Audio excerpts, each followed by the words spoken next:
Hello everyone, मेरा नाम है पीयूष भैया और मैं इस चैनल के अंदर आपको पढ़ाने वाला हूँ मैथ्स, साइंस और सोशल साइंस तीनों ही सब्जेक्ट, वो भी हिंदी मीडियम में। तो चैनल को सब्सक्राइब जरूर कर लेना। तो शुरू करते बच्चों हम लोग अपना नया चैप्टर। नए चैप्टर का नाम है फेडरलिज्म, हिंदी में बोलेंगे संघवाद। ठीक है, तो जो ये संघवाद है ना, ये सरकार की, गवर्नमेंट की एक ऐसी प्रणाली है। प्रणाली मतलब एक ऐसा सिस्टम है जिसमें पावर को, शक्ति को, सत्ता को भाई साहब अलग अलग लेवल पे बांट दिया जाता है। मतलब कि केंद्रीय स्तर और राज्य स्तर पर बांट दिया जाता है बच्चों। ठीक है, अब क्या होता है कि हमारा जो देश है इंडिया, वो बहुत बड़ा देश है, विविधताओं का देश है। यहाँ पर अलग अलग तरीके के लोग होते हैं, तो सरकार बहुत अच्छे से चल सके, कोई दिक्कत नहीं आए, इसलिए यहाँ पर एक और तीसरा लेवल भी होता है जिसको हम लोग बोलते हैं क्षेत्रीय स्तर, मतलब कि लोकल लेवल बच्चों। ठीक है, बात समझ में आई?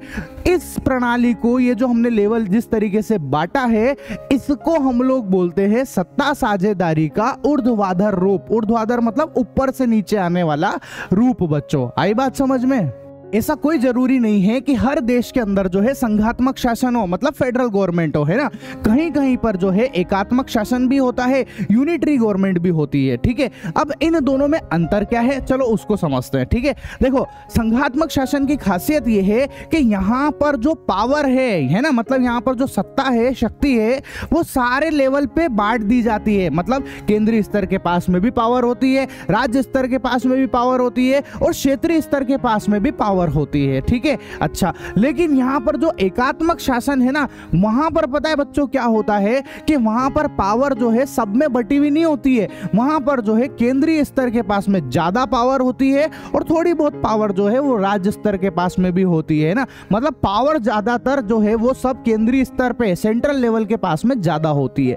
अब आप बताओ यार, इन दोनों में से कौन सा वाला ज्यादा अच्छा है? सोचो, हमने पिछला चैप्टर पढ़ रखा है पावर शेयरिंग, सत्ता की साझेदारी। हमको पता है कि भैया ये वाला तरीका ज्यादा अच्छा है, इससे सरकार जो है लंबे समय तक चलती है और सारे काम बहुत अच्छे से होते हैं, क्योंकि सबको आपने कुछ ना कुछ पावर दे रखी है इसलिए। ठीक है, तो ये कहां पर होता है? ये हमारे इंडिया में पाया जाता है ना। ये और कहां है? ये इंडिया के बाद अमेरिका में भी ये चीजें चलती है। लेकिन जो हमारे फ्रांस है, जो इंग्लैंड है, वहां पर भाई साहब ऐसा नहीं होता है, वहां पर एकात्मक शासन चलता है। अब हम समझते हैं बच्चों यहाँ पे संघवाद की विशेषताओं को। सबसे पहली विशेषता यह है कि यहाँ सरकार 2 या 2 से अधिक स्तरों वाली होती है। मतलब कि भैया जो सरकार है वो अलग अलग लेवल पे डिवाइड होती है, उसके अलग अलग स्तर होते हैं, केंद्रीय स्तर, राज्य स्तर और हमारे भारत देश के अंदर जो है क्षेत्रीय स्तर भी होता है। ठीक है, दूसरी विशेषता यह है कि अलग अलग स्तर की सरकारें एक ही नागरिक समूह पर शासन करती है,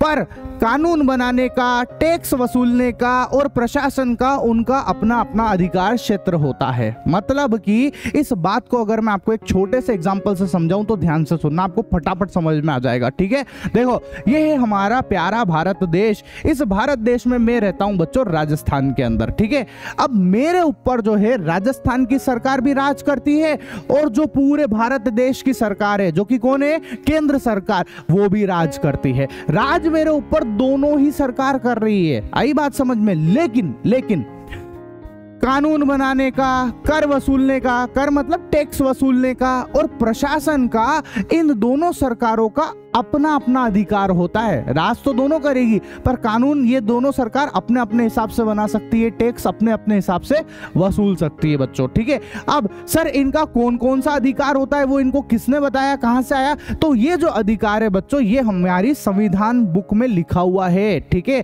आई बात समझ में? अपनी जो संविधान है उसके अंदर ये सब चीजें लिखी हुई है कि कौन सी सरकार को राज करने के लिए कौन सी सरकार के कौन कौन से अधिकार होते हैं। ठीक है, अच्छा, अब मान लो कि इन दोनों सरकारों में से कोई एक सरकार सोचे कि यार मेरे को तो संविधान में ये बदलाव करना है, तो ऐसा इतना आसानी से हो नहीं सकता है कि किसी एक सरकार के सोचने से जो है संविधान में परिवर्तन हो जाए, नहीं हो सकता है। उसके लिए केंद्र सरकार और राज्य सरकार दोनों तरह की, और जो क्षेत्रीय सरकार भी है यहाँ पे तो अपने, है ना, दोनों तीनों तरह की जो गवर्नमेंट एग्रीमेंट है, जब वो आपस में सहमति जताती है तब जाकर ही भैया संविधान में परिवर्तन होता है, नहीं तो हो ही नहीं सकता संविधान में परिवर्तन। ठीक है, अब मान लो कि नहीं परिवर्तन हो रहा है, अब किसी भी कारणवश जो है ना, क्षेत्रीय सरकार हो गई या राज्य सरकार हो गई या केंद्रीय सरकार है, इनमें किसी भी तरीके से कोई विवाद हो गया, कोई सी बात पे इनकी नींव बन रही है, किसी भी तरीके से लड़ाई झगड़े हो गए, तो उस लड़ाई झगड़े को जो समझाने का काम है ना, उसको जो सुलझाने का काम है वो करती है भैया हमारी न्यायपालिका। हमारे कोर्ट में होते हैं सारे के सारे काम। ठीक है, सुप्रीम कोर्ट वगैरह के अंदर होते हैं बच्चों। ठीक है, 6 नंबर की विशेषता ये है बच्चों कि हम सबको पता है कि चाहे सरकार केंद्र स्तर की हो चाहे राज्य स्तर की हो, दोनों को चलाने के लिए भाई साहब पैसों की जरूरत होती है ना। तो इनको जो पैसे हैं कहां से आएंगे, इनकी जो इनकम है, सोर्स ऑफ इनकम है, वो किस जगह से आती है, ये सारी बातें पहले से ही फिक्स होती है। मतलब कौन सी सरकार कहां से पैसा कमाएगी, ये सब चीजें पहले से फिक्स होता है बच्चों। ठीक है, सरकार के लिए पैसा कमाना बहुत ज्यादा जरूरी होता है, क्योंकि बिना पैसे के सरकार चल ही नहीं सकती और ना ही कोई देश में डेवलपमेंट हो सकता है बच्चों। ठीक है, अच्छा, उसके बाद 7वें नंबर आता है कि संघीय व्यवस्था के दोहरे उद्देश्य होते हैं। अब संघीय व्यवस्था के 2 उद्देश्य कौन कौन से हैं? पहला उद्देश्य यह है कि देश की एकता की रक्षा करना और उसको बढ़ावा देना। आई बात समझ में? और जो दूसरा उद्देश्य यह है कि हमारा जो देश है वो विविधताओं का देश है, तो भैया सभी लोगों के कल्चर जो है, सभी लोगों की जो अलग अलग विविधताएं हैं, उन सबको समायोजित करना, मतलब सबको साथ में लेके चलना होता है बच्चों। ठीक है, तो एक आइडियल सरकार, मतलब कि एक आदर्श संघीय व्यवस्था जो है वो वही कहलाएगी जिसके अंदर आपस में भरोसा हो, मतलब सब मिलजुल के रहे। ठीक है, और दूसरा यह है कि साथ रहने पे सहमति भी हो, मतलब आपस में लोग विश्वास भी रखे और एक दूसरे के साथ में भी रहे बच्चों। ठीक है, यही कहलाती है आदर्श संघीय व्यवस्था। संघीय शासन व्यवस्था जो है वो 2 तरीके की होती है। एक होता है पहला तरीका, दूसरा है दूसरा तरीका। ठीक है, जो पहला तरीका होता है इसमें ये होता है बच्चों कि जो अलग अलग राज्य होते हैं वो सब आपस में मिलकर एक देश को बना लेते हैं, है ना। एग्जाम्पल के लिए अगर मैं बताऊं, अमेरिका, है ना, अमेरिका का नाम है पूरा यूनाइटेड स्टेट ऑफ अमेरिका, संयुक्त राज्य अमेरिका। अब इसका ऐसा नाम क्यों पड़ा, ध्यान से सुनना। ये जो अमेरिका है पूरा, इसके अंदर ये सारे हैं अलग अलग राज्य बच्चों। कौन है ये सब अलग अलग राज्य है और इन्होंने आपस में मिलकर पूरा एक देश ही बना लिया, इसीलिए इसका नाम पड़ गया संयुक्त राज्य अमेरिका। आई बात समझ में? ठीक है, अब इसमें क्या होता है कि इसमें जितने भी राज्य हैं, जितने भी राज्य आपको दिख रहे हैं, इन सब में बराबर से सत्ता की साझेदारी होती है, मतलब इनमें जो पावर है वो सब में बराबर बराबर बट जाती है बच्चों। ठीक है, सारे ही राज्यों के पास में इक्वल पावर होती है। दूसरी बात यह है कि चाहे इसमें केंद्र सरकार हो या राज्य सरकार हो, दोनों ही सरकार के पास में पावर जो है वो एक जैसी होती है बच्चों। ठीक है, लेकिन जो दूसरा तरीका आता है यहां पर, उसमें क्या होता है, जैसे हमारा भारत देश है ना, इसके अंदर क्या होता है भैया कि देखो 2 तरीके की सरकार होती है, हमको पता है, एक है केंद्र सरकार और एक है राज्य सरकार। ठीक है, तो भैया केंद्र सरकार और राज्य सरकार के बीच में सत्ता का बंटवारा होता है, मतलब पावर जो है वो केंद्र सरकार और राज्य सरकार के बीच में बंटती है। ठीक है, और दूसरी बात यह है कि भैया जो केंद्र सरकार है उसके पास ज्यादा पावर होती है और राज्य सरकार के पास पावर जो है वो कम होती है बच्चों। ठीक है, तो ऐसा और किस में होता है, जैसे भारत में हो गया, बेल्जियम में हो गया, स्पेन में भी इस तरीके का काम होता है बच्चों। ठीक है, और यहाँ पर जो है अमेरिका और स्विट्जरलैंड में ऐसा होता है बच्चों। ऐसी क्या चीज है जो हमारे भारत देश को जो है एक संघीय देश, एक फेडरल कंट्री बनाती है? ठीक है, तो चलो इसको एक एग्जांपल से बताता हूं। देखो यार, हमारा जो पहले संविधान था ना, है ना, उस संविधान के अंदर हमारी सरकार जो है वो 2 लेवल पे होती थी। कौन कौन से? एक होता था केंद्रीय स्तर, सेंट्रल लेवल, और एक होता था राज्य स्तर, स्टेट लेवल पे। ठीक है, लेकिन हमारा भारत देश बहुत बड़ा है, हमारे भारत देश में विविधताएं बहुत सारी है, अलग अलग तरीके के लोग होते हैं, इसलिए भैया यहाँ पर एक और लेवल की जरूरत पड़ी जिसको बोलते हैं क्षेत्र स्तर, है ना। अब क्षेत्र स्तर पे कौन कौन आते हैं, जैसे हमारी ग्राम पंचायत हो गई, नगर पालिकाएं हो गई, ठीक है, म्युनिसिपल कॉर्पोरेशन हो गए, ये सारे के सारे जो है क्षेत्र स्तर पे आते हैं, है ना। तो इसको लाने के लिए इस संविधान के अंदर बहुत सारे बदलाव करने पड़े, जब जाके के ही ये आया। ठीक है, तो यार कुल मिला के बात ये है कि हमारे भारत देश के अंदर पावर जो है ना, जो सत्ता है, बताओ उसकी साझेदारी हुई है कि नहीं हुई है? हुई है। अगर सत्ता की साझेदारी हो गई है तो हुआ ना हमारा भारत देश जो है एक संघीय देश, हुआ ना एक फेडरल कंट्री। ठीक है, अब जो संविधान है ना, उस संविधान में भी 3 सूचियां होती है। कौन कौन सी? एक होता है संघीय सूची, एक है राज्य सूची और एक है समवर्ती सूची बच्चों। ठीक है, अब जो संघीय सूची है इसके अंदर राष्ट्र से संबंधित विषय आते हैं, जैसे कि रक्षा, जो डिफेंस सिस्टम है अपना, है ना, जो मिलिट्री हो गया, नेवी हो गई, वो सारे के सारे संघीय सूची में आते हैं ना। दूसरा होता है विदेशी कार्य, जो भी विदेश में विदेश से जो भी कार्य होते हैं वो सारे के सारे इसमें आते हैं। तीसरा बैंकिंग सिस्टम हमारा, वो इसके अंदर आता है। संचार प्रणाली, टेलीकम्युनिकेशन, ये सारी की सारी चीजें इसके अंदर आती है। पैसे का आदान प्रदान, रुपए वगैरह, वो सारी चीजें, कितना पैसा छपेगा, वो सारी चीजें इसके अंदर आती है बच्चों। ठीक है, तो इन सब चीजों पे कानून कौन बना सकता है? सिर्फ और सिर्फ केंद्र सरकार बना सकता है। ठीक है, लेकिन यहां पर देखो राज्य सूची, इसके अंदर जो है राज्य से संबंधित विषय आते हैं, जैसे कि पुलिस, है ना। अब देखो हम सबको पता है हर राज्य की पुलिस जो है वो अलग अलग होती है। ठीक है, तो पुलिस हो गया, है ना, व्यापार हो गया, ठीक है, वाणिज्य हो गया, यहाँ खेती हो गई, सिंचाई हो गई, इन सब चीजों के ऊपर जो कानून है वो कौन बना सकता है? वो राज्य सरकार ही कानून बना सकता है बच्चों। ठीक है, और तीसरा आता है समवर्ती सूची। समवर्ती सूची का मतलब जो सामान्य रुचि संबंधी विषय, जो नॉर्मल चीजें होती है, कौन कौन सी? जैसे मैं बताऊं, शिक्षा हो गई, है ना, वन हो गया, ठीक है, वन मतलब फॉरेस्ट वगैरह का ध्यान रखना, है ना, यहाँ तक कि मजदूर संघ हो गए, शादी है, गोद है, किसी को गोद लेना है, शादियां होकर आ रहे हैं, सुझाव देने, ये सारे के सारे आते हैं समवर्ती सूची में। अब इसके ऊपर कौन कौन कानून बना सकता है? इसके ऊपर केंद्र सरकार और राज्य सरकार दोनों ही मिलकर इसके ऊपर कानून बना सकते हैं बच्चों। ठीक है, अब देखो आप यहाँ पे, लेकिन कुछ ऐसे सब्जेक्ट भी होते हैं जो तीनों ही सूचियों में नहीं आते, जैसे कि अंतरिक्ष हो गया, है ना, तकनीकी हो गई, तकनीकी मतलब टेक्नोलॉजी से रिलेटेड चीजें, है ना, या जो साइबर सुरक्षा हो गई, साइबर क्राइम अभी कितना ज्यादा बढ़ रहा है अपन सबको पता है ना, या फिर जो है कंप्यूटर टेक्नोलॉजी हो गई। तो ये कुछ ऐसे विषय हैं जिनके ऊपर भैया ये जो विषय हैं ये सारे के सारे उन 3 सूची पे तो नहीं आ रहे, फिर इनके ऊपर कौन कानून बनाएगा? तो इन विषयों के ऊपर कानून बनाती है हमारी केंद्र सरकार। कौन बनाती है? केंद्र सरकार। और इन विषयों को जो है अवशिष्ट विषय भी बोलते हैं। क्या बोलते हैं? अवशिष्ट विषय भी बोलते हैं बच्चों। भारतीय संघ के सभी राज्यों के पास में समान शक्तियां, एक जैसी पावर नहीं होती बच्चों, है ना। कुछ राज्यों को जो है स्पेशल दर्जा प्राप्त है। अब वो कौन कौन से राज्य हैं? जैसे देखो असम हो गया, नागालैंड हो गया, अरुणाचल प्रदेश हो गया, मिजोरम हो गया, इनको भैया आर्टिकल 371 मतलब अनुच्छेद 371 के तहत विशेष पावर, विशेष शक्तियां दी गई है बच्चों। अब इनको शक्ति क्यों दी गई है? इसलिए दी गई है ताकि वहां के जो मूल निवासी है, उनका जो कल्चर है ना, उनकी जो जगहें हैं, वो सारी की सारी सुरक्षित रह सके बच्चों। ठीक है, मतलब कि अगर पूरे भारत देश में से कोई भी व्यक्ति चाहे कि भैया मैं इस एरिया के अंदर जाके कोई प्लॉट खरीद लूं, जमीन खरीद लूं, घर खरीद लूं, नहीं खरीद सकता भैया। ऐसा अधिकार ही नहीं है भारत देश के बाकी के लोगों के पास कि वो यहां पर कुछ भी खरीद सके। इससे क्या फायदा हुआ? इससे यही फायदा हुआ कि भैया इन लोगों के लिए जो है सुरक्षा बढ़ गई है। ठीक है, अब हम केंद्र शासित प्रदेश यूनियन टेरिटरी को समझते हैं बच्चों। ठीक है, हमारे भारत देश के अंदर जो है टोटल 8 केंद्र शासित प्रदेश होते हैं, है ना। सबसे पहला है Jammu Kashmir, Ladakh, Delhi, Chandigarh, Dadar and Nagar Haveli and Daman Diu, Pondicherry, Andaman Nicobar island और जो है लक्षद्वीप। ये टोटल 8 केंद्र शासित प्रदेश होते हैं बच्चों। इनका कोई मुख्यमंत्री नहीं होता, इन पर इनका जो है पूरा का पूरा कंट्रोल जो है हमारे प्रेसिडेंट, हमारे राष्ट्रपति के हाथों में होता है ना। राष्ट्रपति जो है एक लेफ्टिनेंट गवर्नर को जो है नियुक्त करते हैं और फिर वो सारे काम करते हैं। ठीक है, अच्छा अब देखो यार, सवाल है कि ये उठता है कि भैया इनको केंद्र शासित प्रदेश क्यों बनाया गया, प्रदेश क्यों बनाया गया, इनको राज्य क्यों नहीं बनाया गया, है ना।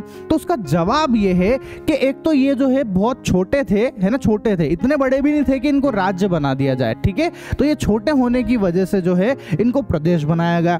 दूसरा कारण ये है कि इनके मौजूदा राज्यों में से किसी भी राज्यों के साथ इनको विलय नहीं किया जा सकता है, मतलब जो अभी जितने भी राज्य उनके साथ इनको मिलाया नहीं जा सकता है बच्चों। ठीक है, अब देखो इन क्षेत्रों के पास राज्य सरकार की तरह शक्तियां नहीं होती है ना। इनके केंद्र सरकार के पास ही इन क्षेत्रों में विशेष शक्तियां होती है, मतलब इनके ऊपर पूरा का पूरा कंट्रोल किसका होता है? सेंट्रल गवर्नमेंट का, केंद्र सरकार का होता है बच्चों। ठीक है, अब देखो हम सबको पता है कि जो पावर शेयरिंग हुई है, जो सत्ता की साझेदारी हुई है, वो पूरी की पूरी संविधान के हिसाब से हुई है, हम सब जानते हैं बात, ठीक है। लेकिन अगर किसी व्यक्ति को ये लगता है कि भैया ये जो सत्ता की साझेदारी हुई है वो सही ढंग से नहीं हुई है ना, तो क्या हम लोग जो है इस संघीय ढांचे में, मतलब कि फेडरल सिस्टम में कुछ ना कुछ चेंज ला सकते हैं क्या, है ना। तो देखो यार, चेंज तो लाए जा सकते हैं पर वो उतना आसान नहीं होता है ना। अगर चेंज लाने हैं तो हमारे पास जो संसद है, मतलब हमारी जो पार्लियामेंट है, उसके जो दोनों सदन होते हैं, एक ऊपरी सदन और एक निचला सदन, इससे हमको पहले अप्रूवल लेना पड़ेगा। अब उसमें भी कितने लोगों से अप्रूवल लेना पड़ेगा? ऊपरी सदन के भी 2/3 मेंबर, मतलब 2/3 मेंबर, और निचले सदन के भी जो है 2/3 मेंबर से हमको अप्रूवल लेना पड़ेगा बच्चों, ठीक है। इसके अलावा, है ना, इतना तो करना ही पड़ेगा, इसके अलावा भारत के 14 राज्यों की विधानसभाओं से भी पहले अप्रूवल लेना पड़ेगा बच्चों, ठीक है। अगर इस अप्रूवल में कुछ न कुछ गड़बड़ हो जाए, कोई लड़ाई झगड़े हो जाए, डिस्प्यूट हो जाए, है ना, तो उसके लिए भैया फिर आपको जो है कोर्ट में जाना पड़ेगा, है ना, सारी चीजें करनी पड़ेगी। कौन से कोर्ट में? सुप्रीम कोर्ट हो गया, हाई कोर्ट हो गया, वो सारी चीजें करनी आपको पड़ेगी, जब जाके जो है कहीं चेंज आ सकता है बच्चों। हमारे इंडिया में इतनी सारी विविधताएं होने के बावजूद भी हम लोग जो है संघवाद, फेडरलिज्म की वजह से बहुत खुशी खुशी रह पाते हैं बच्चों, है ना। अब ये कैसे हो पाया, चलो समझते हैं। हमारे भारत देश के अंदर कई सारे ऐसे राज्य हैं जो कि भाषाओं के हिसाब से बटे हुए हैं बच्चों, है ना। उनको हम लोग बोलते हैं भाषाई राज्य, ठीक है। भाषाओं के हिसाब से क्यों बांटे गए? क्योंकि वहां पर रहने वाले जो अलग अलग लोग हैं या वहां का जो अलग अलग लोगों का समूह है, वो अलग अलग तरीके की भाषा बोलते हैं, इसलिए उस हिसाब से इसको बांटा गया है बच्चों, ठीक है। और बहुत सारे राज्यों को हम इस हिसाब से भी बांटते हैं, वहां के कल्चर के हिसाब से, मतलब वहां की संस्कृति कैसी है, वहां की जाति के हिसाब से बांट देते हैं, वहां के भौगोलिक स्तर के हिसाब से बांटा गया है बच्चों, ठीक है। तो हम समझते हैं लिंग्विस्टिक पॉलिसी को, भाषाई पॉलिसी को। तो देखो यार, हमारे जो देश का संविधान है, इसमें किसी भी एक भाषा को राष्ट्रभाषा घोषित ही नहीं किया गया है। हमारे देश की कोई राष्ट्रभाषा नहीं है बच्चों, ठीक है। मतलब अगर आपको ऐसा लगता हो कि हिंदी जो है वो हमारी राष्ट्रभाषा है, तो ये गलत बात है बच्चों, ऐसा कुछ भी नहीं है, ठीक है। लेकिन मैं आपको एक बात बता दूं, हमारे भारत देश के अंदर जो है 40% लोग जो है वो हिंदी भाषी है, हिंदी बोलते हैं बच्चों, है ना। लेकिन जो 60% लोग हैं वो दूसरी सारी लैंग्वेज बोलते हैं। 21 तरीके की लैंग्वेज चलती है अपने इंडिया के अंदर, है ना। 21 तरीके की लैंग्वेज में कौन कौन सी आ गई? जैसे मैं जहां रहता हूं वहां मालवी बोलते हैं, है ना, राजस्थानी बोलते हैं, गुजराती हो गया, हरियाणवी हो गया, ऐसे करके तमिल हो गई। 21 तरीके की टोटल लैंग्वेज यहाँ पे बोली जाती है ना। मतलब कि 21 तो दूसरी लैंग्वेज और हिंदी एक और मिला लो तो टोटल भाई साहब 22 लैंग्वेज बोली जाती है अपने देश के अंदर। कितनी भाषा बोली जाती है? 22 तरीके की भाषा बोली जाती है बच्चों। और मजे की बात बताऊं, इन 22 लैंग्वेज में से आप किसी भी लैंग्वेज के अंदर पेपर दे सकते हो, मतलब आप एग्जाम जो है किसी भी लैंग्वेज में दे सकते हो। तो भैया सरकार यही कहना चाह रही है कि भैया हमारे यहाँ पे कोई राष्ट्रभाषा नहीं है, हम जो है सब भाषा को इक्वली इंपॉर्टेंस देते हैं, हमारे लिए सारी भाषा इंपॉर्टेंट है बच्चों, है ना। तो आप किसी के अंदर भी पेपर दे सकते हो, बात समझ में आई? हाँ, वो बात अलग है कि हमारे देश की 2 ऑफिशियल लैंग्वेज है। कैसी है? 2 ऑफिशियल लैंग्वेज है। कौन कौन सी? एक हिंदी और एक इंग्लिश। हाँ, ऑफिशियल लैंग्वेज तो है। देखो दोनों में अंतर समझना, ऑफिशियल लैंग्वेज अलग होती है और राष्ट्रभाषा अलग होती है, दोनों में अंतर है बच्चों, ठीक है। तो अपना संविधान क्या कहना चाह रहा है? अपना संविधान जो है हर भाषा को समान अधिकार से देखता है बच्चों, ये बात समझे आप, ठीक है। अब इसके लिए क्या हुआ कि एक बार एक घटना हुई थी, है ना। अब वो घटना कहाँ की थी? तमिलनाडु की घटना थी, ठीक है। उस घटना में क्या हुआ, ये 1965 की बात है, पुरानी बात हो गई मतलब, है ना। उस घटना में क्या हुआ भैया कि वहां पे जो जितने भी ऑफिशियल काम होते थे, जितने भी आधिकारिक काम होते थे, है ना, उसमें से इंग्लिश लैंग्वेज का, अंग्रेजी का प्रयोग ही बंद कर दिया वहां पे। मतलब इंग्लिश का मनाही कर दी कि भैया आपको इंग्लिश यूज नहीं करना है ना। तो वहां के जो तमिल लोग थे, है ना, उन लोगों को ये बात नहीं जमी, है ना। तो उन्होंने जो है सरकार के खिलाफ जो है प्रोटेस्ट कर दिया। प्रोटेस्ट मतलब भैया हमारी मांगे पूरी करो, समझ रहे हो ना। उन्होंने आंदोलन कर दिया कि अरे नहीं भाई, हमारे को तो भैया इंग्लिश ही बोलना पड़ेगा। क्यों? क्योंकि जो तमिल लोग होते हैं उनको हिंदी नहीं आती, है ना, वो इंग्लिश में ही ज्यादातर बात करना पसंद करते हैं या तमिल में बात करना पसंद करते हैं। तो इंग्लिश में ज्यादा प्रेफर करते हैं, इंग्लिश बोलना उनको ठीक लगता है, उनको हिंदी तो आती नहीं है ना। तो सबसे बड़ी प्रॉब्लम उनके लिए हो गई, इसलिए भैया उन्होंने आंदोलन कर दिया। ठीक है, तो सरकार ने जो है उनसे परेशान होकर वापस से जो है, उसका रिजल्ट क्या हुआ कि सरकार ने जो है वापस से वहां पर इंग्लिश को भी जो है, उनके सारे सरकारी काम है, चाहे कोई सा भी ऑफिशियल काम हो, उन सब में इस अंग्रेजी भाषा को वापस से डाला उन्होंने कि हाँ भैया आप यूज कर सकते हो, कोई घबराने की बात नहीं है। ठीक है, तो कहने का मतलब ये है कि हमारे यहाँ पर जो है सभी भाषाओं को सम्मान दिया जाता है और हर एक भाषा का अपना अपना इंपॉर्टेंस भी है बच्चों। ठीक है, मतलब फेडरलिज्म के लिए ये जो हम पढ़ रहे हैं संघवाद, इसके लिए भाषा का भी बहुत बड़ा योगदान होता है बच्चों। हम समझते हैं केंद्र राज्य संबंध। तो देखो क्या हुआ कि आजादी के बाद में जो है पूरे भारत देश में एक ही पार्टी का बोलबाला था, वो थी कांग्रेस पार्टी। क्यों? क्योंकि ये मेजोरिटी में जीती थी, है ना।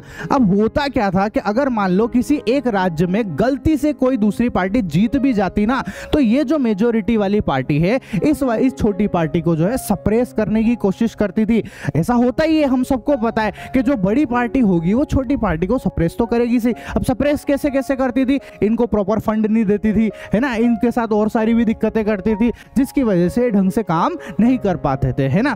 तो हुआ क्या कि 1990 के अंदर, है ना, ऐसा टाइम आया, मतलब 1990 में जब किसी भी एक पार्टी की सरकार नहीं बनी, है ना, मतलब भैया किसी एक एरिया में कोई और जीता, कहीं और पे कोई और जीता, कहीं और पे किसी और राज्य में कोई और जीता, हर एक राज्य में, बहुत सारे राज्य में अलग अलग पार्टी जीत रही थी। ठीक है, तो ये क्या लफड़ा हुआ, ऐसी स्थिति में सरकार कैसे बने? तो लोगों ने क्या किया कि भैया जैसे मान लो इस राज्य में कोई और पार्टी जीती, इस राज्य में कोई और पार्टी जीती, इस राज्य में कोई और पार्टी जीती, तो अलग अलग पार्टी के लोगों ने मिलकर ही सरकार बना दी पूरे देश की। ठीक है, जिसको बोलते हैं हम लोग गठबंधन की सरकार। पता है आपको गठबंधन की सरकार का मतलब समझ में आ गया होगा। ठीक है, जब अलग अलग पार्टी के लोग आपस में मिल जाते हैं और जब सरकार बना देते हैं तो उसको बोलते हैं गठबंधन की सरकार। अब इससे क्या फायदा हुआ? इससे ये फायदा हुआ भैया कि जो सरकार है उसको ये समझ में आ गया, मतलब जो केंद्र सरकार है उसको ये समझ में आ गया कि भैया हमको राज्य सरकार के साथ में तालमेल बिठा के चलना पड़ेगा। पहले तो तालमेल नहीं बिठा रहे थे, लेकिन अब बिठाना जरूरी हो गया। क्यों जरूरी हो गया?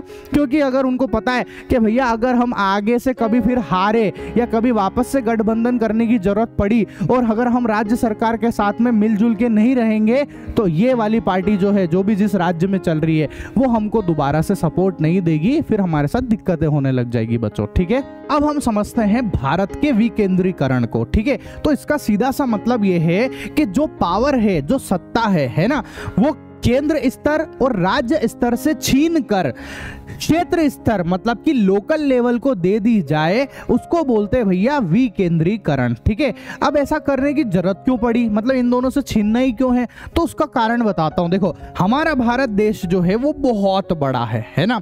अब भारत देश में छोटे छोटे गांवों में, छोटे छोटे जो कस्बे हैं, वहां पर क्या प्रॉब्लम हो रही है, उनकी क्या क्या समस्या है, उनको क्या क्या दिक्कतें आ रही है, वो सारी चीज भैया इन दोनों को पता ही नहीं चल पाता है ना। अब ये तो किनको पता चल पाएगा? जो वहां के लोकल लोग हैं, जो वहां के लोकल एरिया के लोग हैं, वहां की जो सरकार है उसको ही पता चल पाएगा और वही इन सब समस्याओं का निपटारा कर सकती है। ठीक है, इसलिए भैया यहाँ पे जो है विकेंद्रीकरण करना बहुत ज्यादा जरूरी हो गया है। बोलने में तो बोल दिया हमने कि विकेंद्रीकरण कर दिया, मतलब पावर यहाँ से छीन के इनको दे दी, पर असलियत में ऐसा कुछ भी हुआ नहीं। मतलब दी गई है पर उतनी भी नहीं दे दी गई है कि इनके हाथ में ही पावर आ जाए। ठीक है, तो हुआ क्या कि 1992 के अंदर जो है भैया विकेंद्रीकरण की दिशा में बहुत बड़े कदम उठाए गए, है ना। सबसे पहला कदम क्या था? सबसे पहला ये कदम था भैया कि स्थानीय स्तर पर नियमित चुनाव कराना संवैधानिक रूप से अनिवार्य कर दिया गया, मतलब चुनाव होने ही चाहिए। ठीक है,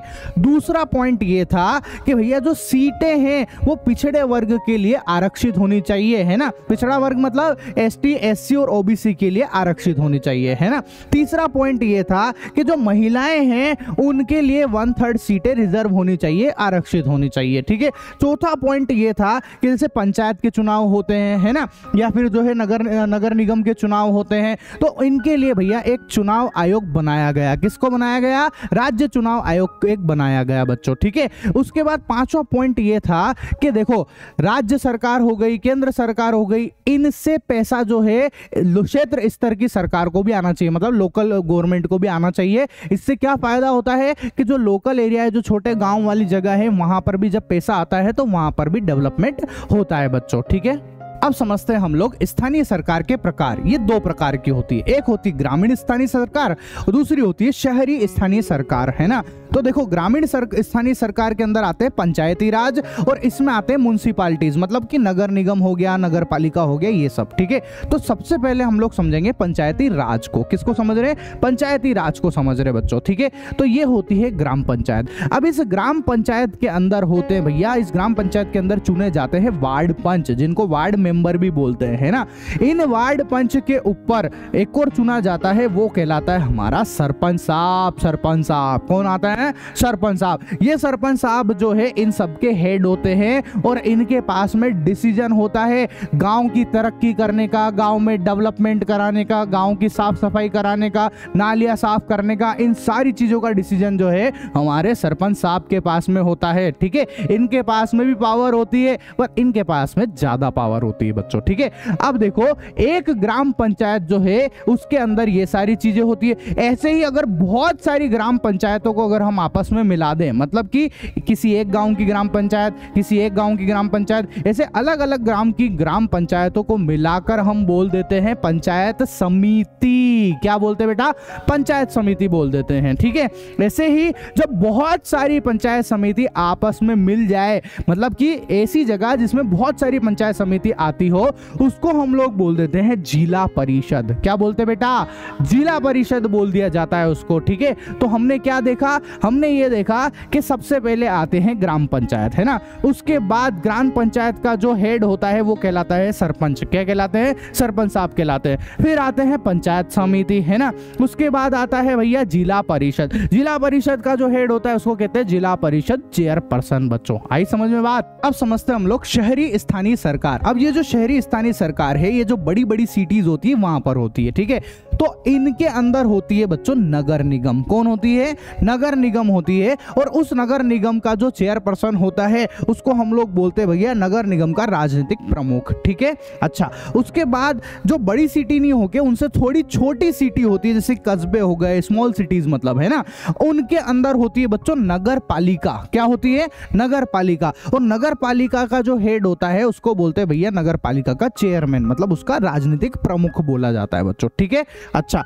अब देखो यार, विकेंद्रीकरण हमने जो पूरा पढ़ा, इसके क्या क्या फायदे हैं? तो इसके फायदे ये हुए कि लोकतंत्र में स्थानीय लोगों को आवाज मिली। ऑब्वियस सी बात है, बेचारे पहले स्थानीय लोगों का तो नाम ही नहीं आ रहा था, लोकल नेता होते ही नहीं थे, पर अब तो होने लग गए ना। ठीक है, महिलाओं को प्रतिनिधित्व मिला, मतलब कि लड़कियां जो है, औरतें जो है वो भी चुनाव लड़ सकती है, उनको भी ये सब चीजें, इन सब चीजों की आजादी मिल गई भैया, है ना। तीसरी, पंचायत और नगर पालिका में 36 लाख निर्वाचित प्रतिनिधि मिले। सुनो आप, कितनी बड़ा अमाउंट है ना, जो कि यह यह संख्या कई देशों की जनसंख्या से भी बड़ी है। मतलब कितनी बड़ी बात हो गई, है ना। सरकार और गहरी होती गई, है ना। स्थानीय शासन लोकतंत्र का सबसे बड़ा प्रयोग है जो कि सफल भी हुआ है। ठीक है, अच्छा, अब कमियां क्या क्या है? कमियां ये है भैया कि कभी कभी जो चुनाव है ना, ग्राम सभा के चुनाव है, वो टाइम पे नहीं होते, लेट सेट कर देते हैं ये लोग। ठीक है, तो ये सबसे बड़ी प्रॉब्लम है इसकी। दूसरी, अधिकांश राज्य सरकारों ने स्थानीय स्तर पर महत्वपूर्ण शक्तियां स्थानांतरित ही नहीं करी है। मतलब अभी तक भी लोकल लेवल के पास में उतनी पावर ही नहीं है जितनी हम लोग सोच रहे हैं, जितनी हमको चाहिए बच्चों। ठीक है, तो इसी के साथ में अपना ये चैप्टर होता है फिनिश बच्चों। मिलते हैं हम हमारे नेक्स्ट वीडियो लेक्चर के अंदर। मस्त तरीके से सामाजिक का अगला चैप्टर लेके आना हो बच्चों। में चैनल को सब्सक्राइब कर लेना, अगर पढ़ के मजा आया हो तो शेयर भी कर देना। Tata bye bye.